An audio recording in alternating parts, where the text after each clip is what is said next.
bonsoir à tous, à toutes. Je suis ravie de vous retrouver.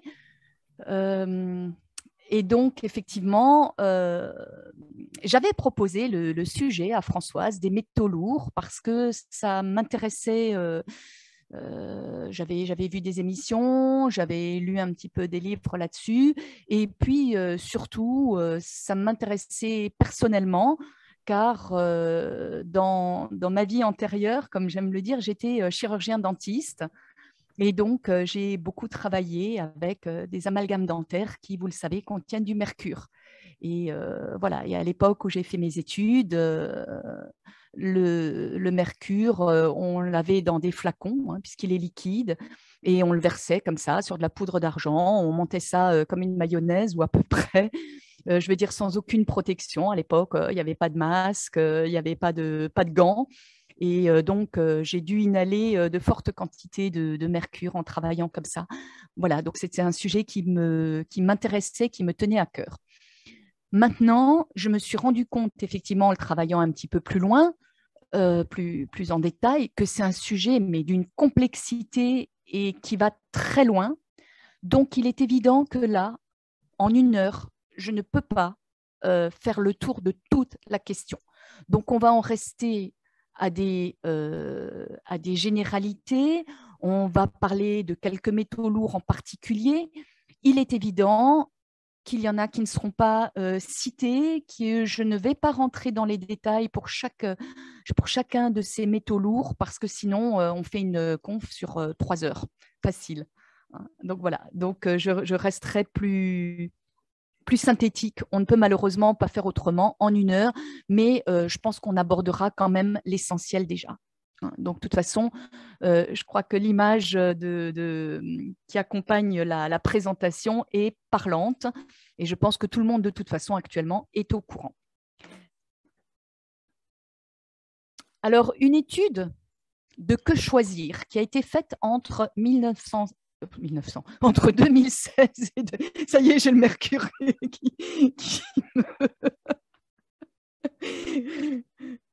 qui m'empêche de bien lire. Alors, une étude de Que choisir faite entre 2016 et 2017 qui a porté sur 1104 enfants et 2503 adultes. Non, ne soupirez pas tout de suite, je ne vais pas vous assommer avec plein de chiffres, mais je dis quand même juste au début, dont les résultats ont été publiés quand même en juillet 2021, hein, donc c'est tout récent, démontrent que les Français sont trop exposés aux métaux lourds. L'ensemble de la population est concernée, avec parfois des niveaux supérieurs aux limites recommandées par les autorités sanitaires. Et pour la France, les chiffres des contaminés sont supérieurs à ceux que l'on peut retrouver en Europe du Nord ou en Amérique du Nord. Même les enfants sont contaminés, déjà tout petits, y compris les bébés à la naissance, hein, par l'intermédiaire de l'alimentation de la maman. Donc, le problème, c'est qu'en fait, ces métaux lourds peuvent avoir des effets néfastes, comme le souligne Santé publique France. Alors, néfaste est un terme très pudique qu'utilise cet organisme, en sachant que quand même, nombreux d'entre eux ont des effets délétères, cancérogènes, neurotoxiques. L'une des principales sources de contamination à l'heure actuelle reste l'alimentation. Alors, on va voir déjà ce que c'est les métaux lourds. On va parler un petit peu de la définition des métaux lourds. Voilà, la définition des métaux lourds. Les métaux lourds, ce sont ce qu'on appelle aussi des éléments de trace métalliques. Ce sont donc des éléments métalliques naturels dont la masse volumique est supérieure à 5000 kg par mètre cube. Alors, ces métaux lourds sont présents naturellement dans notre environnement. Il y en a dans la croûte terrestre, hein, dans la Terre. Ils sont présents naturellement dans notre environnement, mais ils sont utilisés également massivement dans l'industrie. Certains de ces métaux lourds sont indispensables au bon fonctionnement de notre organisme, alors que d'autres n'ont aucune fonction biologique.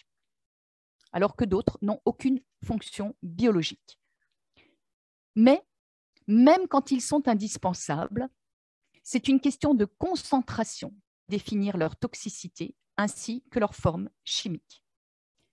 Ces métaux lourds sont de véritables poisons dont les conséquences sur notre corps à moyen et à long terme sont souvent plus que néfastes. La classification périodique des éléments de Mendeleïev identifie comme métaux lourds tous les éléments compris entre le cuivre et le plomb, même si selon la définition historique, il existe 3 métaux lourds principaux, le mercure, le plomb et le cadmium. On considère comme métaux lourds certains toxiques, comme l'arsenic, et certains composés organométalliques, comme le méthylmercure. Je vous livre ici maintenant encore la définition retenue par le droit européen. Les métaux lourds désignent tout composé d'antimoine, d'arsenic, de cadmium, de chrome hexavalent, de cuivre, de plomb, de mercure, de nickel, de sélénium, de tellure, de thallium et d'étain, ainsi que ces matériaux sous forme métallique pour autant qu'ils sont classés comme substances dangereuses. Donc ça, c'est la définition du droit européen. Bon, c'était la partie un peu théorique. Donc voilà quelques généralités sur les métaux lourds. Donc 5 grammes par centimètre cube ou 5 kilos par mètre cube. La toxicité est renforcée par la bioaccumulation. Donc ça, c'est vraiment important à retenir. Et c'est pour ça qu'on parlera après de comment les limiter dans son quotidien et comment faire une détox pour en limiter les quantités dans notre organisme. C'est surtout l'accumulation, le risque d'effet cocktail. Alors, parmi ces métaux lourds, vous avez des éléments non essentiels qui n'ont pas de fonction biologique connue et des éléments essentiels que l'on classe dans les minéraux et les oligoéléments.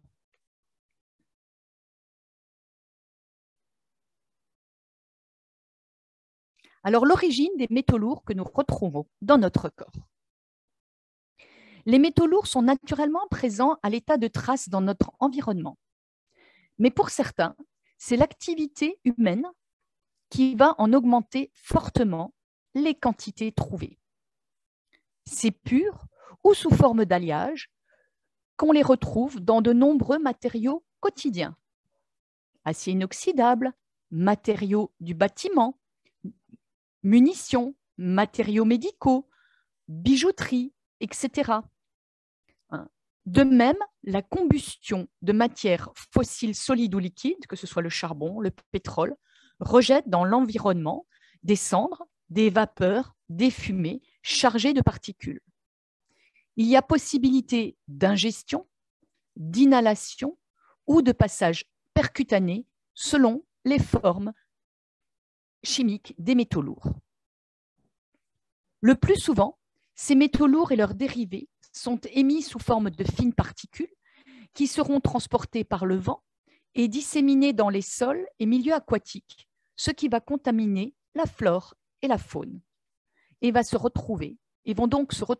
métaux lourds vont donc se retrouver dans la chaîne alimentaire,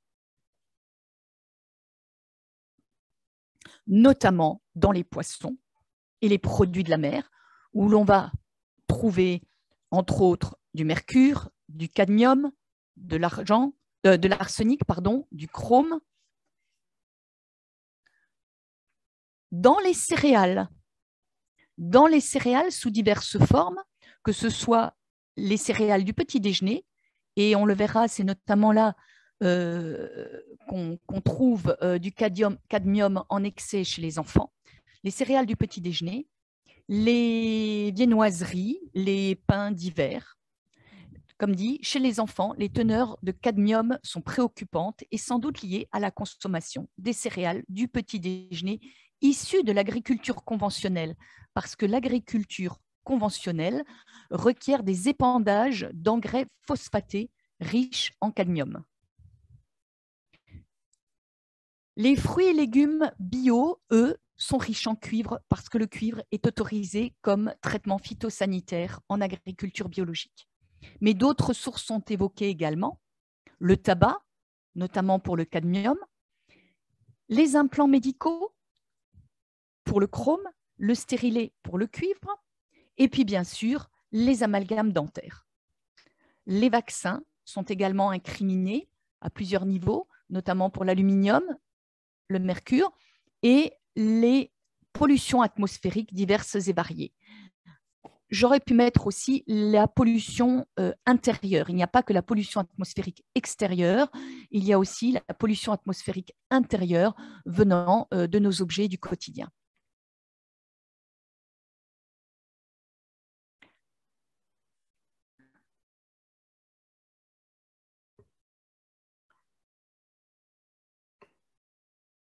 Alors, quels sont les symptômes et effets sur l'homme? L'impact sur la santé va dépendre de leur espèce chimique, de leur concentration, de leur biodisponibilité et de leur passage dans les chaînes alimentaires.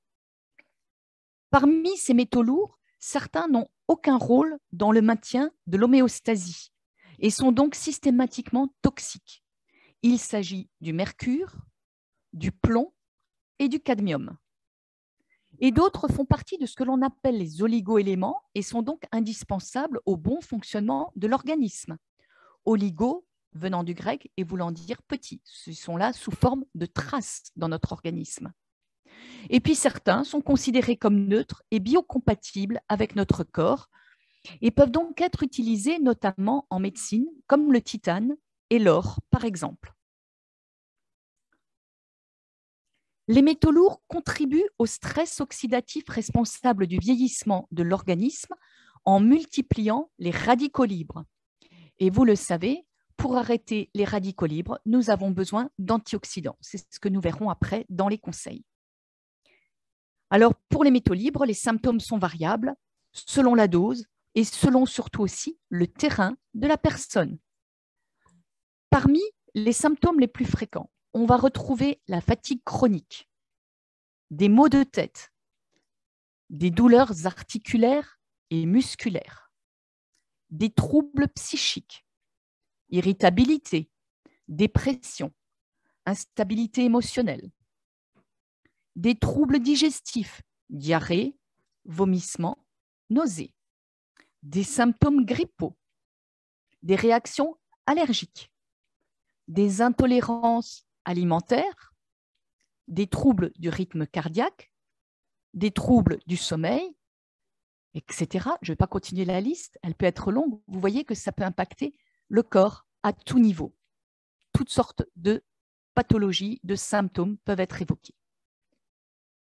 Les risques pour la santé sont donc divers et variés selon les métaux lourds en cause. Ils se stockent principalement dans le foie, les reins, le cerveau, les os et peuvent affecter donc le système nerveux, les fonctions hépatiques et rénales, les fonctions respiratoires, la fonction cardiaque. Voilà. Une exposition à forte dose semble être impliquée dans de nombreuses pathologies sévères. Alors, je dis semble être impliquée parce que jusqu'à présent, il n'y a pas, comment je dirais, de preuves, entre guillemets, d'études formelles qui prouvent que c'est la présence des métaux lourds qui est à l'origine de ces pathologies. Mais ça se base tout simplement sur le fait que certaines personnes où l'on a limité l'exposition aux métaux lourds, où l'on a supprimé une partie de ces métaux lourds dans l'organisme, et je pense notamment aux amalgames dentaires, quand on les a remplacés, des personnes qui remarquent une amélioration de leur santé. Donc, c'est sur la clinique en fait que c'est basé et non pas sur des études dites soi-disant scientifiques. Je mets des parenthèses là-dessus, ou des petits guillemets.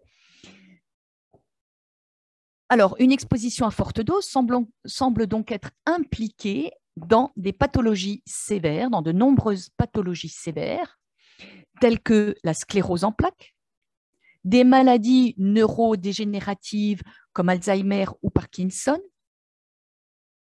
dans l'insuffisance rénale, le diabète de type 2, des troubles endocriniens, y compris des troubles de la thyroïde, des troubles psychologiques, psychiques et neurologiques, tels que l'autisme notamment, et puis bien sûr des cancers, et particulièrement les cancers des voies respiratoires, poumons, nez, sinus, et les cancers des voies digestives. Certains métaux lourds peuvent stimuler la réponse immunitaire de la muqueuse intestinale, ce qui va déclencher bien sûr une inflammation et entraîner ce qu'on appelle l'hyperperméabilité intestinale, avec tout ce qui va en découler, c'est-à-dire le passage de certaines bactéries dans la circulation sanguine et de la diffusion à tout l'organisme, d'où les maladies, les fameuses maladies inflammatoires de l'intestin, ce qu'on appelle les MICI, maladies chroniques, maladies inflammatoires chroniques de l'intestin, telles que maladies de Crohn et rectocolite hémorragique, et des maladies auto-immunes.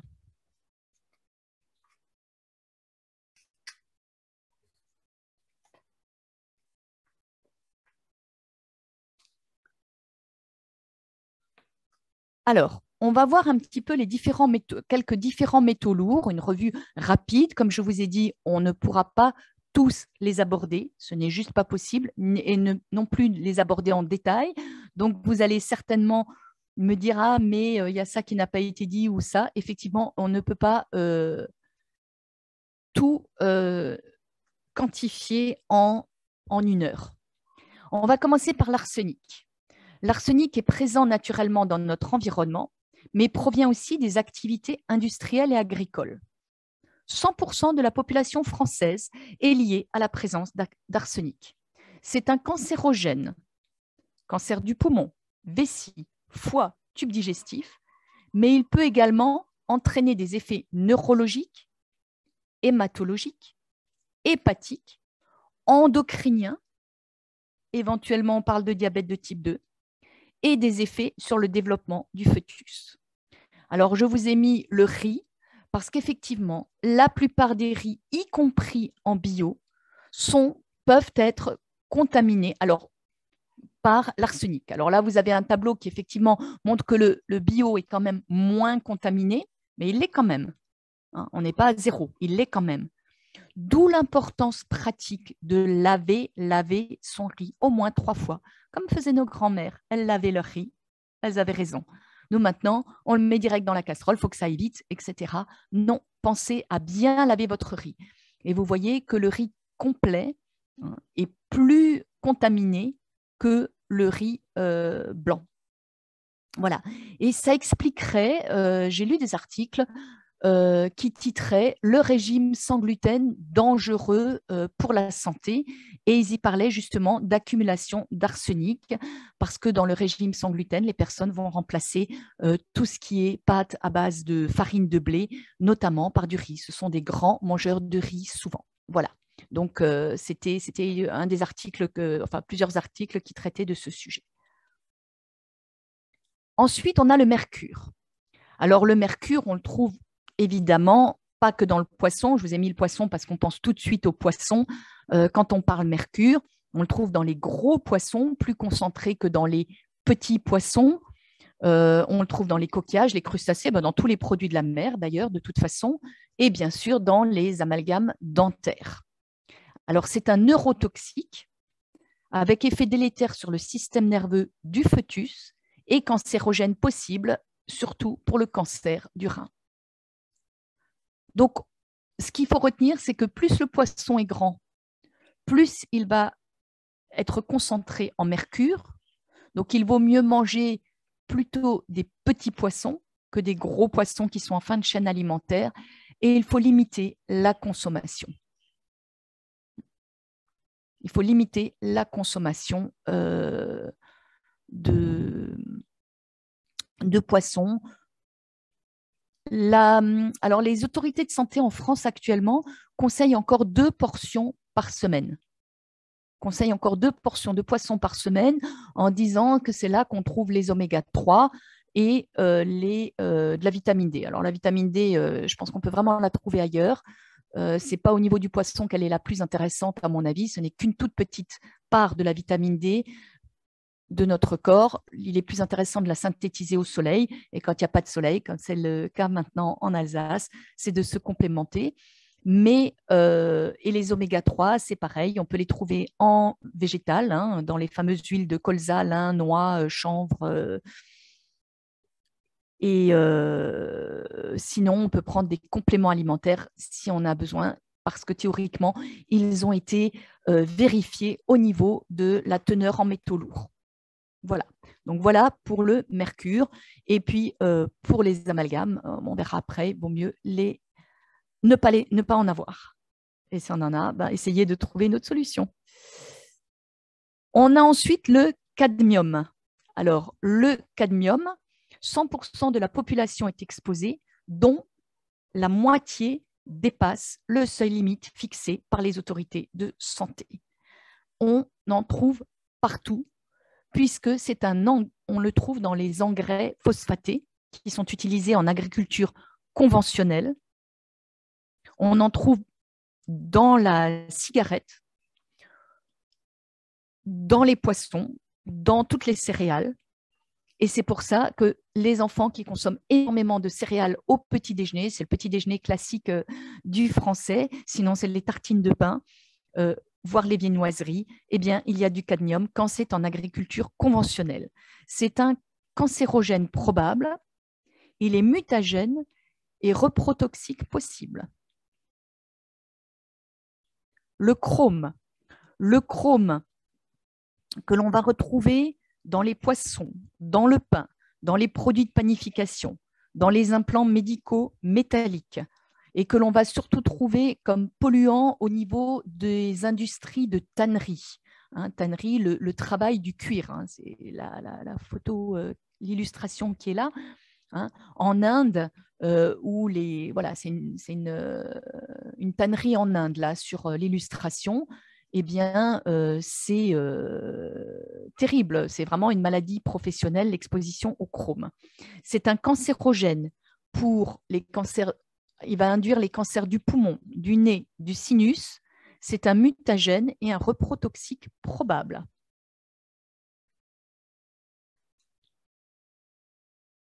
Le cuivre. Le cuivre provient. Alors,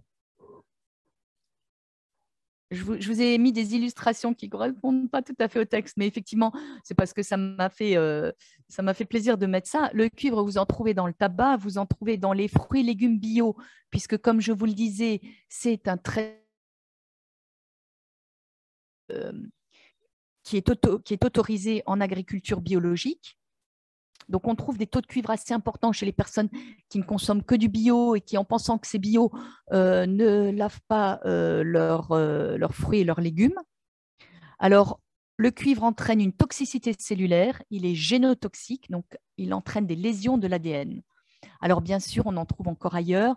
Je vous ai mis les bonnes vieilles casseroles de mamie qui faisaient la confiture dans des casseroles en cuivre. En chauffant, il peut y avoir un échange de matériaux et on peut retrouver du cuivre dans l'alimentation. Et puis, au niveau des instruments de musique aussi, on peut retrouver également du cuivre. Et puis encore, bon, voilà, les fils de cuivre que l'on utilise dans les constructions au niveau électricité, etc. Bon, voilà. On a le plomb. Le plomb que vous allez retrouver toujours dans les coquillages, les crustacés, les mollusques, dans le pain également, dans les produits d'origine animale. On en retrouve également dans l'eau du robinet par les anciennes canalisations en plomb. On en retrouve dans l'alcool, on en trouve dans le tabac, on en trouve dans les peintures anciennes. Et il y a une maladie qu'on appelle le saturnisme, hein, qui est liée, qui donne un retard de développement mental chez l'enfant par ingestion de ce plomb que l'on trouvait notamment dans les peintures anciennes. Alors maintenant, je crois qu'il n'y a plus de peinture au plomb, hein, c'est fini. Mais on peut trouver dans des anciens appartements encore qui n'ont pas été repeints. Bon, maintenant, ça fait quand même un moment, donc on ne doit plus trop en trouver. Mais je sais que l'appartement que j'habitais à Strasbourg avant de partir vivre sous les cocotiers, il y avait eu, puisqu'il y a comment ça s'appelle, des bilans qui sont faits, il y avait du plomb encore dans les peintures des volets. Alors bon, On léchait pas trop les peintures des volets, on faisait attention. Mais sinon, voilà, il y a d'autres possibilités d'exposition au plomb. Les petits jouets au plomb aussi, les petits soldats de plomb qu'on trouvait à l'époque et que les enfants mettent en bouche facilement. Voilà. Je ne sais pas si la diapo suivante. Alors, la Commission européenne, en août 2021, donc vous voyez que c'est très récent quand même, hein, ces histoires-là. On le sait depuis longtemps et on agit très tardivement, comme toujours. Alors, la Commission européenne, en août 2021, revoit à la baisse la teneur maximale tolérable en plomb et en cadmium dans les produits alimentaires et instaure un seuil pour de nouveaux aliments qui n'étaient pas testés jusqu'à présent. Le cadmium dans les produits chocolatés, les préparations pour bébés, les compléments alimentaires et le sel. Et pour le plomb, les nouvelles normes vont concerner les champignons sauvages, les épices et le sel. On constate donc qu'il est difficile de se protéger des expositions aux métaux lourds et qu'en dehors de l'exposition professionnelle, la majorité des personnes est exposée via l'alimentation. Et cela va nous amener à revoir notre alimentation afin de limiter autant que possible l'accumulation avec quelques règles simples.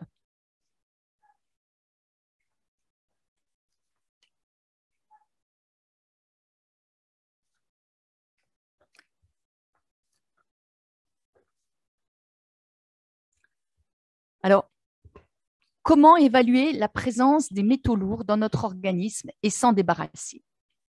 Alors, une intoxication aux métaux lourds peut se par des tests sanguins, des analyses d'urine, des analyses de cheveux. Le mercure n'est visible, par exemple, dans le sang et dans l'urine que peu de temps après ingestion. Mais quand il est fixé dans les organes, il est beaucoup plus difficile à détecter. Alors, en médecine conventionnelle, on va chélater les métaux lourds. Alors, chélater, ça veut dire aller les attraper. Ça vient du grec chélé qui veut dire pince. Donc, en fait, on utilise des molécules chimiques qui vont fixer les métaux lourds, qui vont les attraper comme une pince, qui vont les fixer pour former de nouveaux composés plus stables, inactifs, non toxiques et solubles, dont l'organisme pourrait, au conditionnel urinaire. Alors, l'agent chélateur utilisé est une molécule chimique qu'on appelle le DMSA ou le DMPS ou le DTA. Bref, tout ça se fait en milieu médical par intraveineuse à raison de 20 à 40 séances réparties sur 1 à 2 années.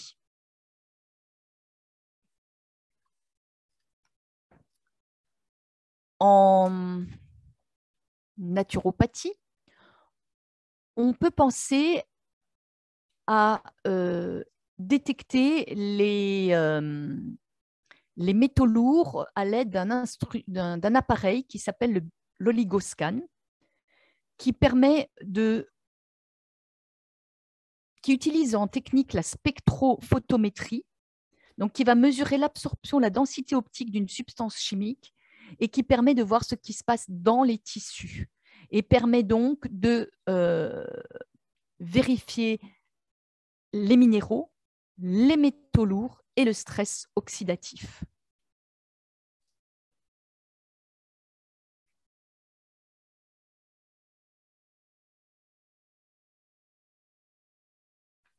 Alors, quelques conseils pour gérer son quotidien et limiter les métaux lourds. Quelques conseils pour gérer son quotidien et limiter les métaux lourds au quotidien. On verra après comment les éliminer quand on les a, mais on va déjà commencer à les éviter. C'est déjà la première chose à faire. Alors, bien sûr, éviter les poissons, les gros poissons. Vous voyez, l'espadon. Alors, le requin, on ne trouve pas trop souvent, mais l'espadon, on peut en trouver. Le thon, le saumon, à limiter vraiment, à consommer avec modération. Et on peut consommer les sardines. Alors, bon, vous voyez les quantités de mercure qui sont contenues par kilo ou de métaux lourds contenus par kilo. Donc, effectivement, on est beaucoup plus tranquille par rapport à ça. limiter les produits de la mer de toute façon à 2 fois par semaine au maximum en diversifiant les espèces et les lieux de pêche. Laver le riz 3 fois au moins, comme je l'ai dit.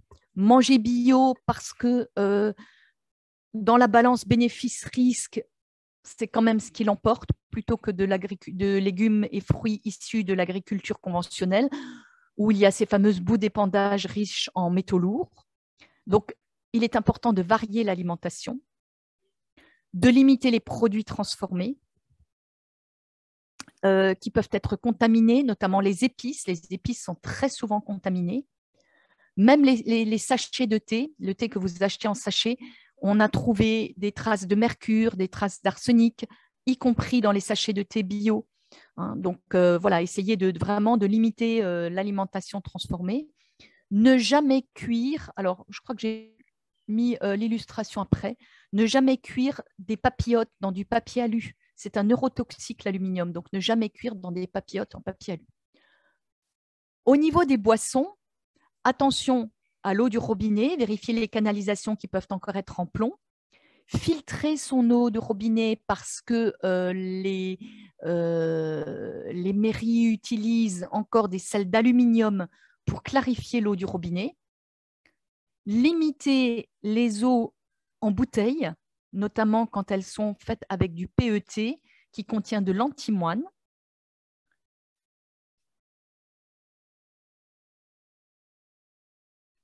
Ça, c'était pour notamment l'alimentation et comment au quotidien. Alors, première des choses, c'est arrêter le tabac. Ça, c'est la première des choses. C'est évidemment, c'est arrêter la cigarette. C'est pas facile, je sais. Faites-vous aider d'un thérapeute. Attention aux bijoux fantaisie. Attention aux bijoux fantaisie qui peuvent effectivement donner surtout des allergies. Dans les bijoux fantaisie, vous trouvez du cadmium, du plomb, du nickel. Attention aux ustensiles de cuisine qui peuvent contenir du plomb dans le verre de mauvaise qualité, du cuivre dans les casseroles en cuivre. L'arrêt du tabac réduit l'apport en cadmium, en plomb, en nickel, en chrome. Attention aux cosmétiques et aux produits d'hygiène tels que les déodorants, les rouges à lèvres, beaucoup de cosmétiques, les cols, les hennées noirs. Attention aux tatouages aussi, certaines encres peuvent contenir du plomb. Attention aussi à certains médicaments allopathiques. Il semblerait que certains médicaments allopathiques contiennent des métaux lourds. Et puis, bien sûr, limiter les amalgames dentaires.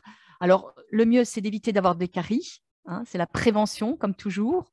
Mais sinon, préférer les obturations.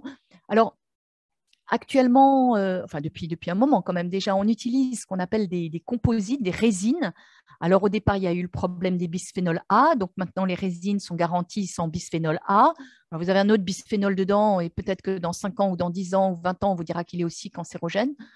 Donc c'est un petit peu le problème. La céramique, évidemment, coûte beaucoup plus cher, n'est pas remboursée, mais est beaucoup plus neutre par rapport à toutes ces choses-là en principe. Donc voilà, l'idéal étant de limiter la cause. Les papillotes, voilà, que j'ai mises ici au lieu de les mettre dans l'alimentation. Voilà. Mais les papillotes en alu, on oublie et je suis encore stupéfaite de lire des recettes à l'heure actuelle, au jour d'aujourd'hui, où l'on vous propose des papillotes en papier alu. Jamais, jamais de papier alu. Utilisez du papier sulfurisé. Après, on vous dira que le papier sulfurisé contient je ne sais pas quoi. Évitez les papillotes, achetez une bonne casserole et faites une cuisson à l'étouffée. Voilà. Alors, l'aide en naturopathie. Alors oui, je vous ai mis ça quand même parce que nos enfants, hein, alors, contamination métaux lourds dans l'alimentation infantile, beaucoup d'enfants ont des doses très importantes. Alors, vous imaginez si déjà enfants, ils ont des doses importantes, ce que ça va donner tout au long de leur vie, où ils vont continuer à cumuler ces métaux lourds.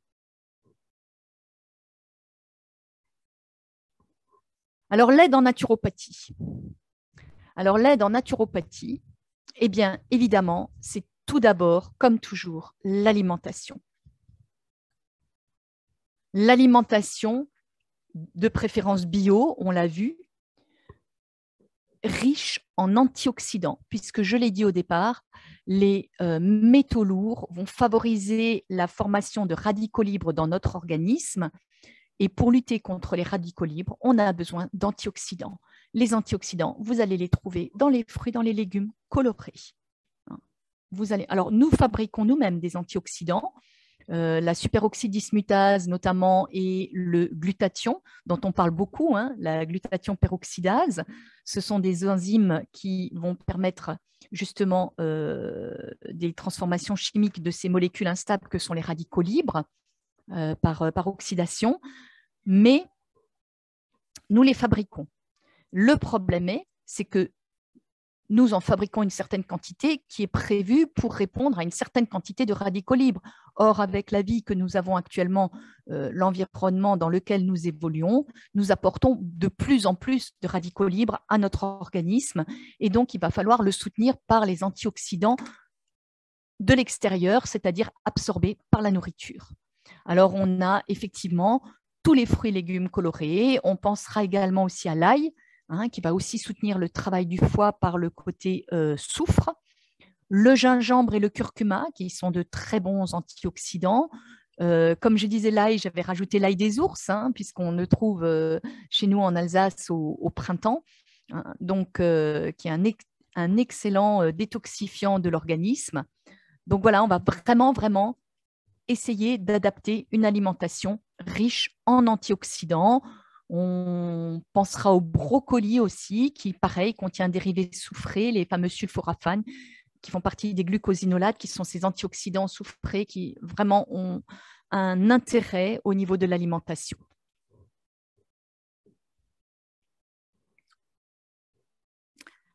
Et puis, on va parler plus spécifiquement d'enlever ou d'essayer d'enlever les métaux lourds que nous avons déjà dans le corps. Là, on a vu comment limiter l'apport,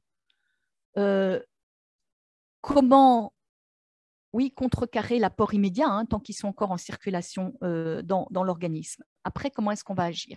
Eh bien, on agit en deux temps. Il y a un mécanisme de chélation, c'est-à-dire toujours cette idée d'aller récupérer les métaux lourds, de les sortir des tissus pour les remettre en circulation dans le sang, et à ce moment-là, effectivement, travailler sur l'élimination des métaux lourds dans l'organisme si celui-ci n'a pas la capacité de les éliminer par des émonctoires qui fonctionnent correctement. On risque d'être encore plus mal que si on n'avait rien fait. D'où la nécessité de consommer des antioxydants et de compléter avec des cures à ce moment-là pour soutenir les émonctoires, foie et reins notamment, pour les composés hydrosolubles et liposolubles, donc le foie et les reins, et de compléter quelquefois avec des cures de vitamine C, de vitamine E, qui vont soutenir notamment, qui sont des cofacteurs qui vont soutenir l'action du glutathion. Tout est lié dans l'organisme, donc il est important de travailler à tous les niveaux. Et donc, pour justement la chélation, on a la chlorelle qui… Ah voilà, je l'ai trouvé la chlorelle, j'avais perdu ma chlorelle. Chlorelle ou chlorella, qui est une algue verte d'eau douce dont la membrane cellulosique chélate les métaux lourds. Et cette membrane cellulosique ne peut pas être absorbée par l'organisme, elle est éliminée par les selles en entraînant donc les métaux lourds. De même, elle contient beaucoup de chlorophylle, d'où son efficacité. En effet, ce pigment qui donne la couleur verte aux végétaux permet d'éliminer les résidus toxiques. Il y a des études qui ont été faites, notamment une étude au Japon en 2008, des souris à qui on a administré du mercure par voie orale, et un groupe a eu de la chlorelle, l'autre non, et le groupe avec la chlorelle a eu plus d'élimination urinaire de mercure. Alors, juste pour les compléments alimentaires, attention, comme toujours, à la qualité de ce que vous achetez. La chlorella ayant justement la capacité de fixer les métaux lourds de son environnement, si elle est déjà riche en métaux lourds, elle ne va pas s'occuper de chélater les vôtres. La coriandre, qui est une plante aromatique qui aurait la capacité de piéger les métaux lourds par ses feuilles fraîches. Alors, rien ne vous empêche d'accompagner votre poisson d'un petit pesto à la coriandre. En plus, c'est délicieux, ça va très bien ensemble. Et ces mêmes feuilles auraient également la capacité de filtrer l'eau. Le docteur Klinghardt, médecin et chercheur aux États-Unis, spécialiste justement de l'intoxication aux métaux lourds, dit que la coriandre a la capacité de mobiliser les métaux lourds, notamment le mercure, le cadmium, le plomb, l'aluminium, et de les relâcher dans la circulation sanguine. D'où l'intérêt d'associer coriandre et chlorella, qui en facilitera l'élimination.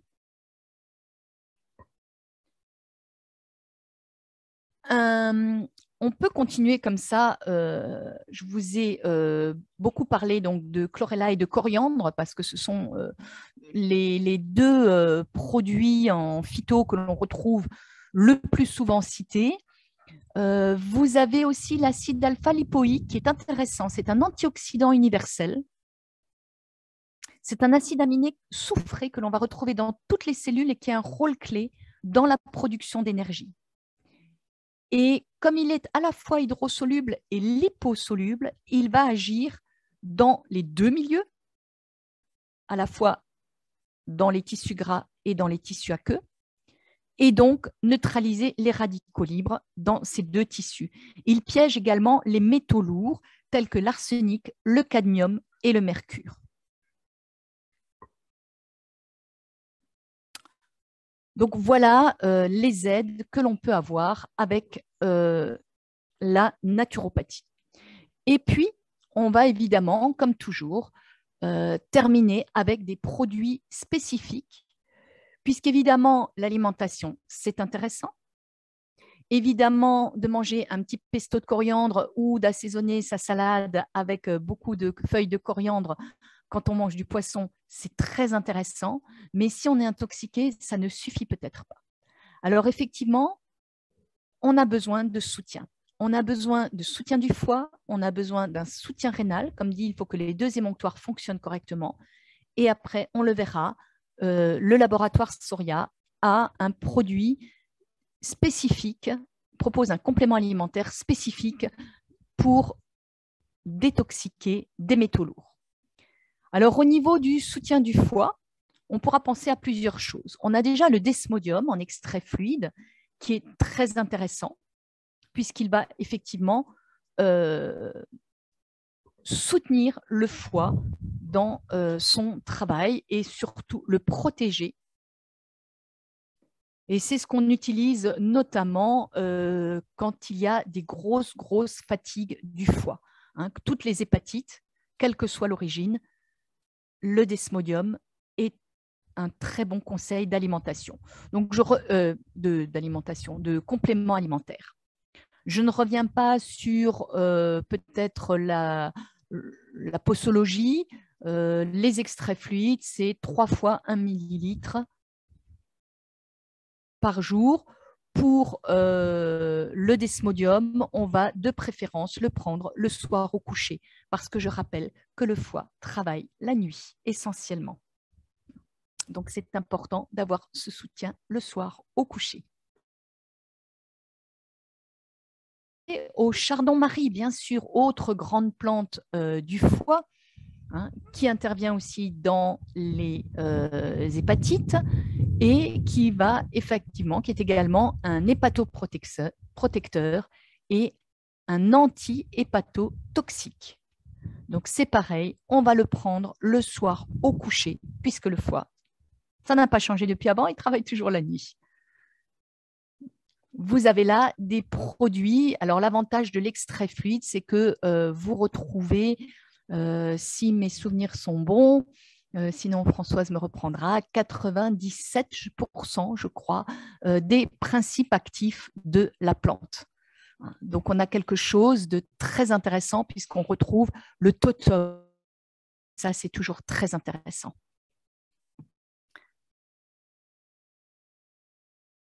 Bien sûr, le fameux Cirasil pour le soutien et la détox du foie.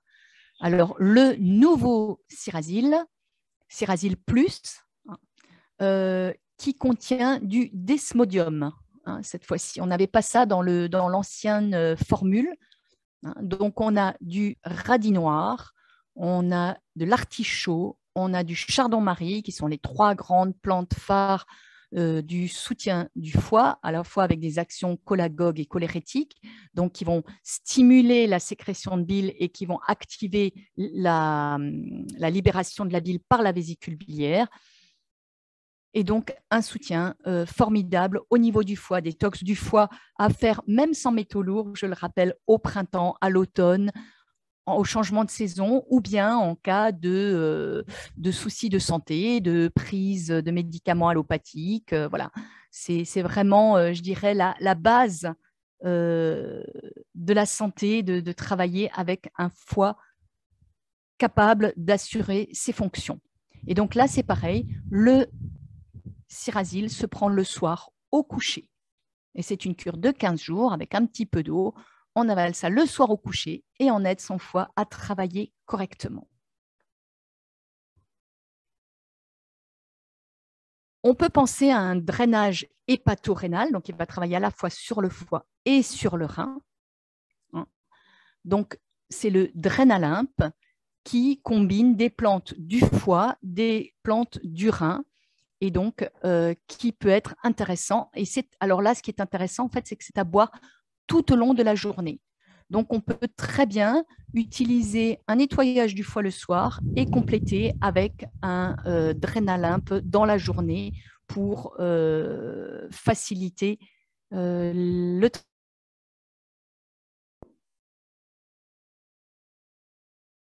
Le drainage rénal peut se faire avec le pissenlit, qui est intéressant puisqu'il travaille également aussi sur le foie. Et puis pour le même prix sur la peau. Donc, il a tout bon, le pissenlit. Donc là, effectivement, on va le prendre 3 fois dans la journée. Et on va faciliter le travail de l'émonctoire rein par l'intermédiaire de l'urine. Donc ça, c'est très important d'avoir des émonctoires qui fonctionnent. Attention à la constipation, j'y pense juste maintenant. Attention, enfin j'y pense juste, je l'avais noté quelque part, mais voilà. Attention à la constipation. Si les personnes sont constipées, avant de vouloir faire une détox, il faut les déconstiper. Ça, c'est hyper important. Il faut avoir un transit régulier. Sinon, il y a risque de réintoxication quand les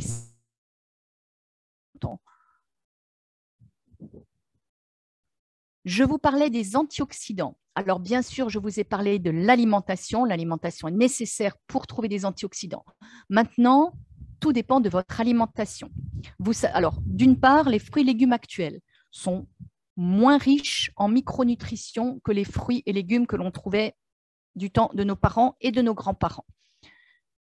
Des études ont été faites là-dessus. Ils sont beaucoup plus pauvres. Il faudrait en manger de grandes quantités. Il faut déjà une qualité suffisante. Et de préférence, ne pas les cuire parce que les antioxydants sont sensibles à la chaleur, sauf le lycopène de la tomate qui apparemment, lui, au contraire, se concentre avec la chaleur. Bon. C'est ce qu'on dit toujours en nutrition. J'avoue que j'ai un petit peu de mal à le comprendre. C'est vraiment un point d'interrogation que j'ai. Personne ne m'a jamais répondu là-dessus. Mais bon, je dis comme tout le monde. Détruit par la chaleur, donc par la cuisson, et aussi par la lumière. Donc, si vous achetez vos fruits et légumes dans un supermarché qu'ils ont passé je ne sais combien de temps sur l'étal du supermarché ou du marché, plus tout le temps où ils ont été récoltés, etc., je dirais qu'il ne reste pas forcément grand-chose dedans. Donc, dans ces cas-là, il peut être intéressant d'apporter un complément alimentaire qui va vous booster en antioxydants. Et on a là, effectivement, le brocoli à prendre sous forme de gélules pour combler nos carences en antioxydants.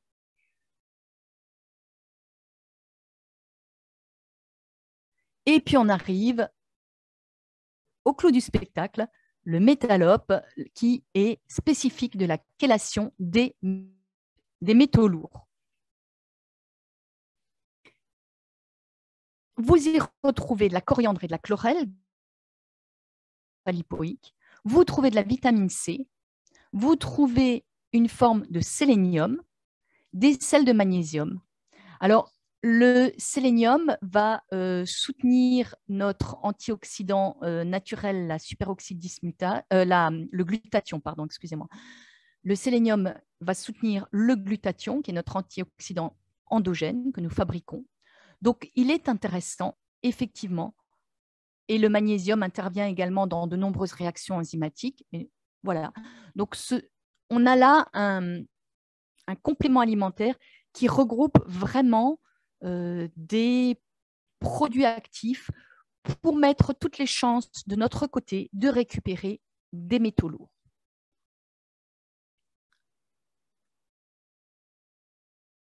Alors, je laisse peut-être Françoise expliquer la prise du métallope parce que c'est un petit peu... Alors, en ce qui concerne effectivement oui. le métallops, tu le disais tout à l'heure que l'idéal quand on veut capter les métaux lourds, c'est justement de faire une chélation. Et c'est exactement le principe de métallope qui vraiment va procéder à une chélation de tout ce qui se trouve au niveau intestinal. En clair, ça veut dire que lorsqu'on avale ces comprimés vont réellement chélater tous les métaux lourds qui sont au niveau intestinal.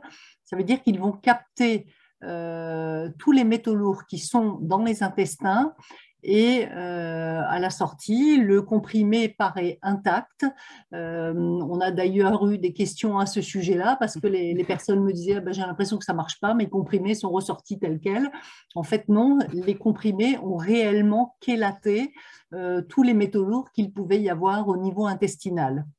Donc, le principe de métallope, c'est quand même de capter ces métaux lourds que l'on peut trouver ou de manière suite à l'alimentation, quand on a une alimentation qui est hélas pas riche en pesticides, mais c'est une réalité tout de même, c'est-à-dire que le gros de notre alimentation ou de ce que nous respirons est quand même très riche en pesticides et donc en métaux lourds.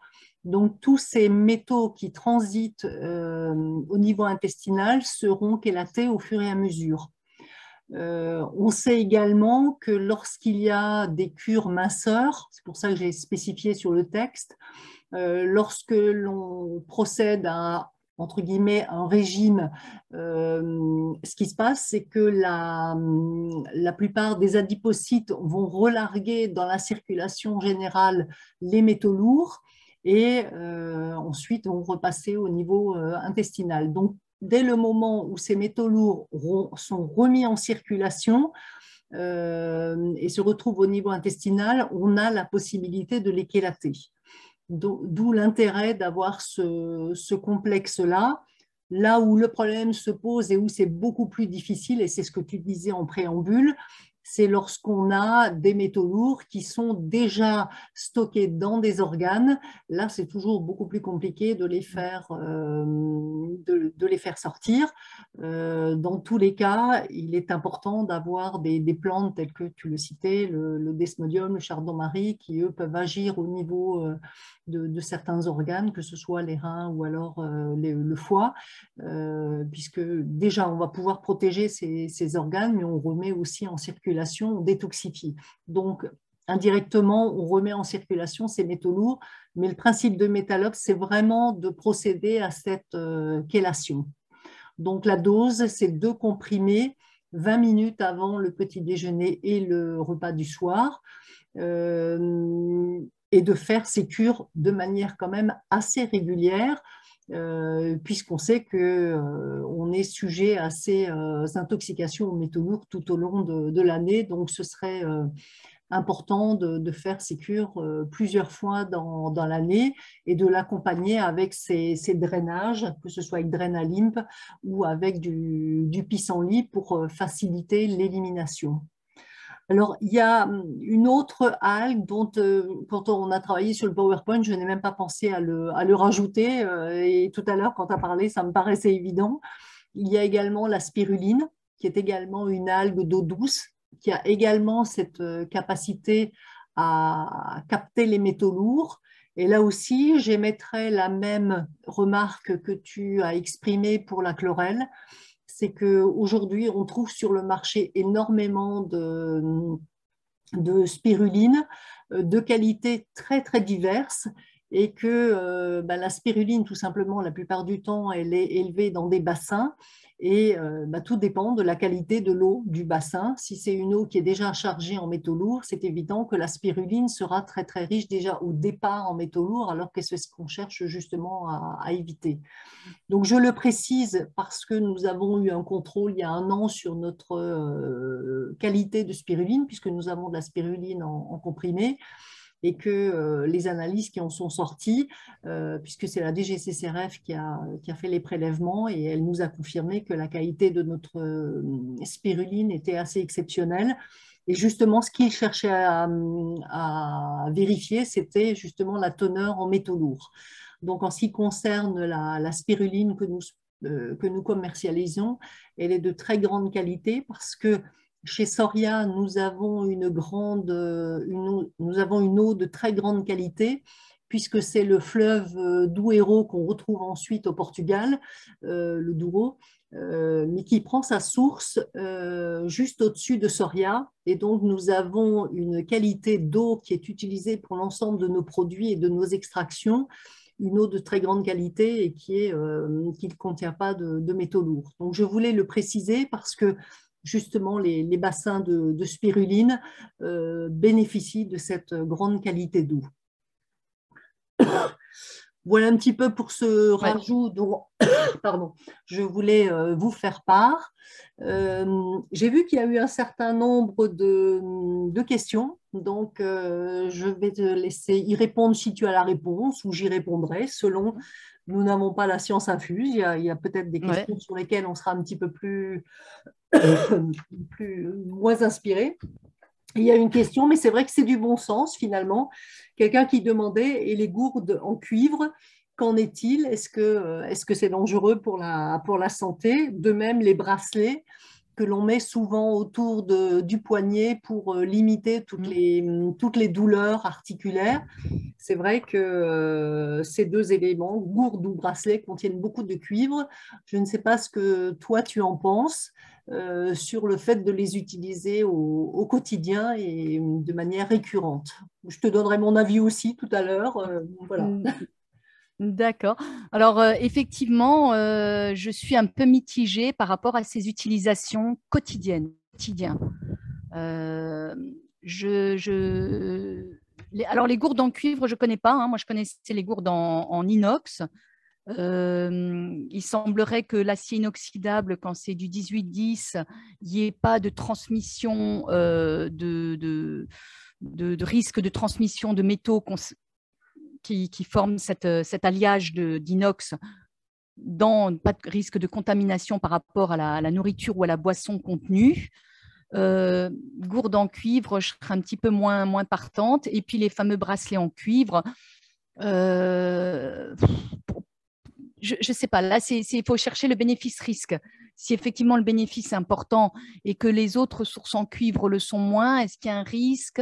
Est-ce que ça se fait uniquement peut-être quand il y a plus de transpiration? J'avoue que je n'ai pas une réponse précise là-dessus. Alors, je n'en ai pas non plus sur les bracelets en cuivre, mais c'est évident que ces bracelets en cuivre profitent en tout cas de ce contact avec la peau, transpiration ou autre. Donc, dans tous les cas, à mon avis, il y a un passage de cuivre dans l'organisme. Donc, c'est toujours une question de quantité, tu l'as dit, de bénéfice-risque. En tout cas, pour tout ce qui concerne la gourde en cuivre, personnellement, je ne connaissais pas non plus les gourdes en cuivre, je connaissais que les gourdes en acier inoxydable.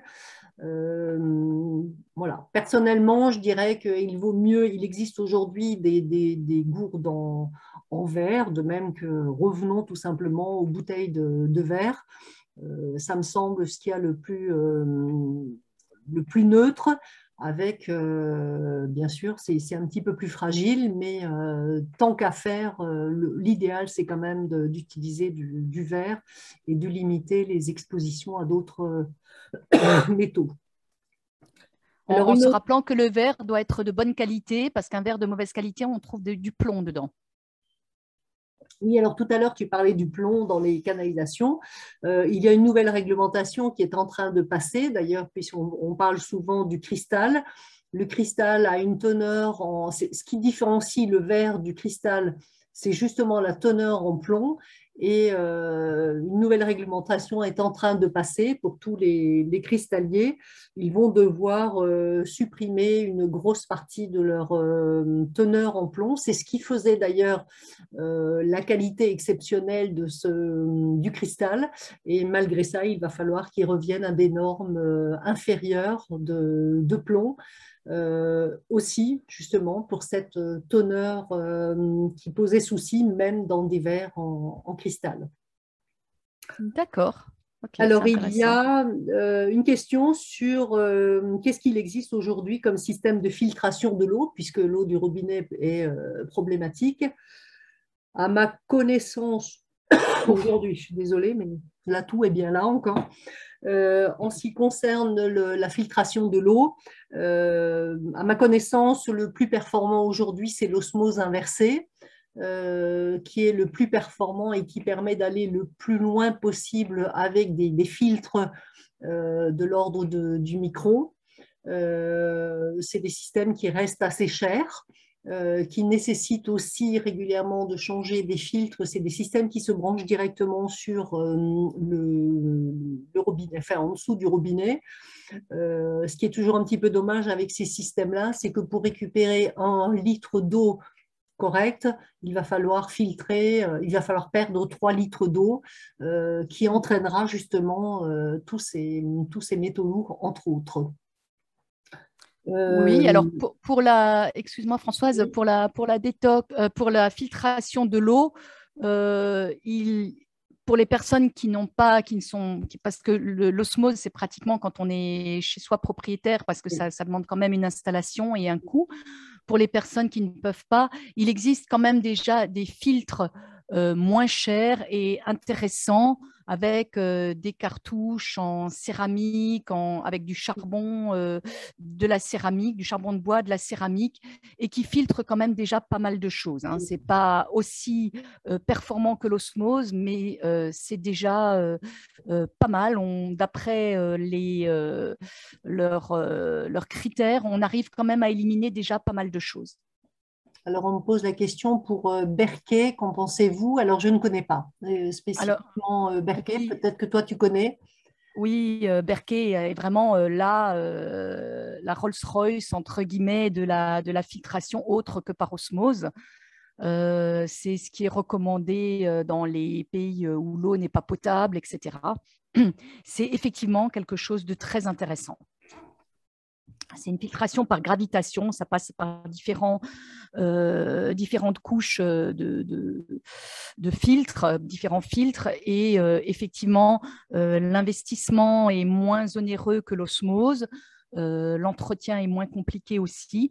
Par contre, ça prend plus de place parce que ce sont des gros filtres qu'on est obligé de poser, enfin voilà, des bonbonnes qu'on est obligé de poser quelque part dans sa cuisine.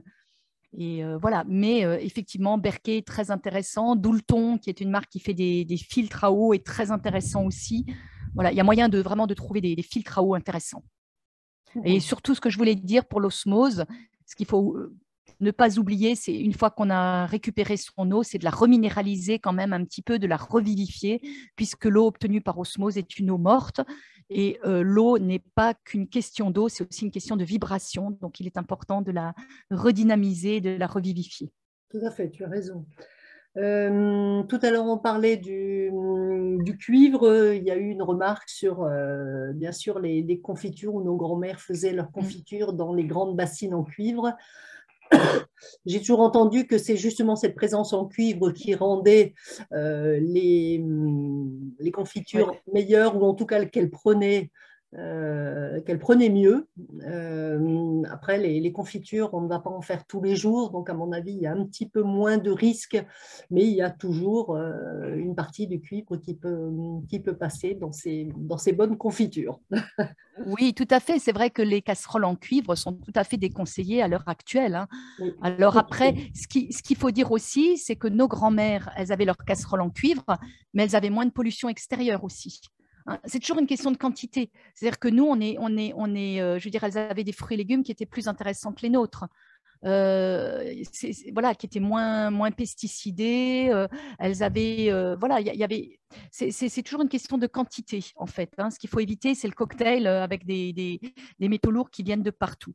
Alors pour la confiture, je vais être allez, peut-être que ça va en faire rire certains, et puis il y en a beaucoup qui vont me regarder avec des gros yeux, comme j'ai l'habitude en cours quand je dis ça.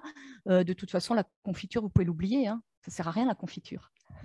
C'est-à-dire qu'en fait, c'est bon au goût, mais c'est un fruit qui est cuit et recuit, donc c'est un fruit qui est mort. Ça ne vous apporte strictement rien sur le plan nutrition. Alors c'est vrai qu'une bonne confiture, une petite tartine, c'est sympa, mais pour moi, ça reste quelque chose de tout à fait exceptionnel. Ça ne devrait pas faire partie du quotidien. C'est que du sucre et ça n'apporte rien sur le plan de la nutrition. Voilà, je l'ai dit, je sais que je passe pour une vilaine chaque fois que je dis ça, mais bon, tant pis, même pour les confitures maison. Alors, il y a eu une question aussi, peut-on faire un lien actuellement entre les maladies auto-immunes et la présence importante des métaux lourds? Il me semble que c'est Oui, loin d'être anodin. oui, oui, tout à fait, hein. Je l'ai dit dans le texte, alors c'était peut-être un peu rapide, mais effectivement, les métaux lourds entraînant un terrain inflammatoire et une hyperperméabilité intestinale vont entraîner, effectivement, peuvent être à l'origine, effectivement, de ces maladies auto-immunes. Tout à fait, tout à fait. On y pense de plus en plus. Oui. Alors, il y a eu la question aussi sur les analyses. Quelles sont les analyses sanguines qui doivent être faites? Comment y a-t-il des prises en charge au niveau des analyses enfin, au niveau des prises de sang quand on veut chercher sa teneur en métaux lourds? Je ne sais pas si tu as des informations là-dessus. Moi, je Bah, connaissais l'oligoscan, effectivement. Le reste, c'est moins voilà, bah, demandé. il suffit de demander dans son laboratoire s'il recherche les métaux lourds et quels métaux lourds il recherche. Et voilà, donc ça dépend des labos. Tous les laboratoires d'analyse sanguine ne le font pas. C'est évidemment pas remboursé par la sécurité sociale, hein. Je ne connais pas le coût à l'heure actuelle de ce genre d'analyse, mais il suffit d'aller dans son laboratoire d'analyse sanguine et puis de se renseigner en disant, voilà, je voudrais évaluer mon taux de métaux lourds, qu'est-ce que vous proposez comme analyse? Et peut-être que s'ils ne le font pas, vous renverront vers un laboratoire qui a l'habitude de faire ce genre de choses. Ce n'est pas très courant, hein, tous les laboratoires ne le font pas. Et il y a eu une dernière question, comment identifier les métaux lourds dans les médicaments allopathiques? Ça reste effectivement un grand problème parce que dans les médicaments allopathiques, pour ne parler que des vaccins que l'on a utilisés jusqu'à l'an dernier, qui étaient systématiquement sur des supports d'aluminium ou de mercure, les laboratoires n'étaient pas obligés de préciser tous les, comment on appelle ça d'ailleurs, c'est pas les ingrédients, les ingrédients, enfin voilà, c'est des ingrédients composés. mais, voilà, cachés, mais qui sont autorisés pour la fabrication des vaccins. Donc ça n'était pas mis en avant. Tout le monde savait qu'il y avait des métaux lourds dans tous les anciens vaccins. Et pourtant, ça n'a jamais fait beaucoup parler on n'en a pas beaucoup parlé. Donc, comment les identifier, mis à part de demander des informations un petit peu plus précises au laboratoire, qui d'ailleurs, quand on leur demandait, ne s'en cachaient pas, mais ça n'était pas une obligation pour eux parce que le vaccin a un statut tout à fait particulier. Et donc, il n'était pas obligé de le préciser dans la notice. Donc, à l'heure actuelle, identifier les métaux lourds dans les médicaments allopathiques, je n'ai pas d'informations précises là-dessus, si ce n'est que si on a des doutes, il faut se charger d'appeler le laboratoire qui se doit quand même de donner toutes ces informations. Répondre. Oui, tout à fait. Je disais ça parce que j'ai lu des articles sur le lévothyrox, nouvelle formule qui contiendrait des métaux lourds. Certains autres médicaments allopathiques. Alors effectivement, je n'ai pas voulu rentrer dans le détail parce que je n'ai pas eu le temps. Il aurait fallu que je contacte tous les labos. En fait, de toute façon, la liste des médicaments est trop longue pour savoir. Mais si vous prenez un médicament régulièrement et que vous avez un doute, il faut effectivement s'adresser au laboratoire pour avoir la composition complète en leur posant la question très, très clairement. Et c'est au laboratoire de répondre. Oui, je retrouve le nom, en fait, c'est pas les excipients, mais c'est des adjuvants, c'est-à-dire que Voilà. pour les vaccins, il s'agit de supports qui favorisent une meilleure absorption de certaines substances. Donc, il semblerait que c'était indispensable d'avoir ces supports d'aluminium ou de mercure pour une meilleure efficacité des vaccins. Donc, aujourd'hui, les techniques ont changé, on est plutôt sur peut-être des nanoparticules, d'après ce qu'on entend dire. Du coup, les techniques pour les extraire ne sont pas les mêmes. Il y a également une remarque où on nous signale que les tests de dépistage français ne soient pas très fiables et qu'il vaut mieux aller en Allemagne ou en Suisse pour certainement retrouver ces teneurs en métaux lourds. Il y a également un point que tu n'as pas abordé, puisqu'effectivement, ça n'est pas de l'alimentation, mais c'est quand même une belle réalité. On parle très peu des déodorants et des antiperspirants. Je voulais juste rappeler qu'ils sont très très riches en aluminium et que là aussi, soyez très prudents sur tout ce il y a la cosmétique et il y a effectivement ces déodorants qui contiennent énormément de supports d'aluminium et que dès le moment où on le met sous les bras, le principe étant justement qu'il soit absorbé par l'organisme et donc on augmente bien sûr cette teneur en aluminium. Quelqu'un dit également la pierre d'Alain qui est également dangereuse. Oui. Elle contient effectivement de l'aluminium. Voilà, donc prudence aussi. Vérifiez un petit peu quand vous achetez vos déodorants. C'est des sources quotidiennes d'introduction d'aluminium et c'est dommage alors qu'il en existe aujourd'hui qui fonctionnent différemment. Oui, ça a été cité effectivement quand j'ai parlé des cosmétiques, j'ai dit les produits d'hygiène, dont les déodorants, mais effectivement, je n'ai pas élargi le sujet. Après, il y a effectivement encore beaucoup d'autres sources de métaux lourds que je n'ai pas évidemment peut-être développées parce que, comme dit, il faudrait 3 heures pour en parler, tellement c'est riche et vaste comme sujet. J'étais un petit peu surprise quand j'ai retravaillé ce texte par l'étendue du sujet et voilà, j'aurais pu tenir 3 heures. Mais bon, 1 heure, c'était déjà pas mal. Et nous en sommes à 1 heure et quart. Je pense que nous allons clôturer le sujet. Il est effectivement très, très dense. Je vous remercie tous pour votre participation et pour toutes les questions qui sont toujours intéressantes pour tout le monde. Je remercie Anne-Dominique pour son exposé. Et donc, comme dit, si vous avez des sujets que vous voudriez voir abordés, n'hésitez pas à me les envoyer sur info@soriavi.fr. Et petit rappel aussi, tous nos webinaires sont visibles en replay sur la chaîne Soriavi sur YouTube. Donc, ce webinaire, on pourra le réécouter à partir de la semaine prochaine. On le mettra en ligne à nouveau. Et si vous voulez revoir d'anciens webinaires sur les différents sujets qui ont déjà été traités, n'hésitez pas, ils sont à votre disposition. Je vous souhaite une bonne soirée à toutes et à tous. Merci de votre participation et à dans un mois à peu près pour le prochain webinaire. À bientôt. Bonne soirée. Merci Françoise, belle soirée à tous. Bonne soirée. Merci pour votre écoute. Bonne soirée.